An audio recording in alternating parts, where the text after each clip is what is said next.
मार्काचा प्रश्न. मी म्हटलं माझा 1 मार्काचा प्रश्न आहे, मला 1 मार्काचं उत्तर द्या.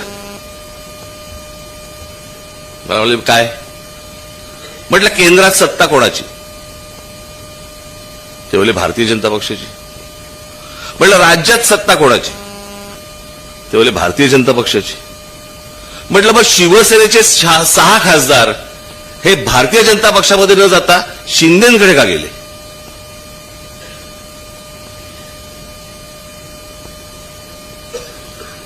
म्हणजे वरती केंद्रामध्ये काय नेमकं राजकारण सुरू आहे आणि 2029ची ही अमित शहा स्वतःची तयारी करतायत. आणि त्याच्यामुळे भाजपमध्ये तर असतील, जो विरोध करणारे असतील, तर बाकीचे जे सगळे गट आहेत ते बरोबर असलेले बरे, याच्यासाठीची नाही तर 6 भाजपमध्ये जाऊ शकले असते. सोपं आहे ना? हे नेमकं काय घडतंय मी तुम्हाला सांगतो. ज्याला आपण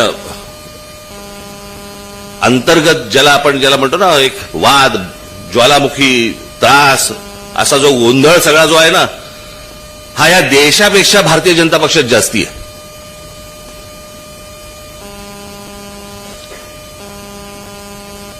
इतकं आतून सगळं त्यांच्याकडे पण पेटलेलं आहे.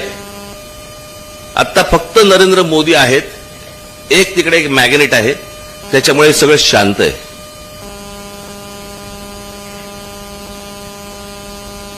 पण काही जण म्हणतात वर्षभरात अनेक गोंधळ निर्माण होतील, केंद्रातही होतील, देशभरातही होतील, बघू.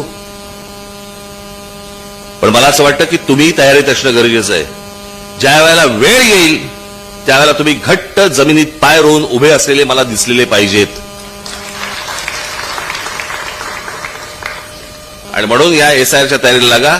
हे आता प्रत्येक शाखांमधनं ह्या सगळ्या गोष्टी सुरू होतील पुढच्या काही दिवसांमध्ये, आणि त्याच्यामधनं तुम्हाला सगळी मांडणी दिली जाईल. कशी माणसं आता हे त्याच्यामध्ये BLA हे एक सगळ्यात महत्वाचा राहिला विषय.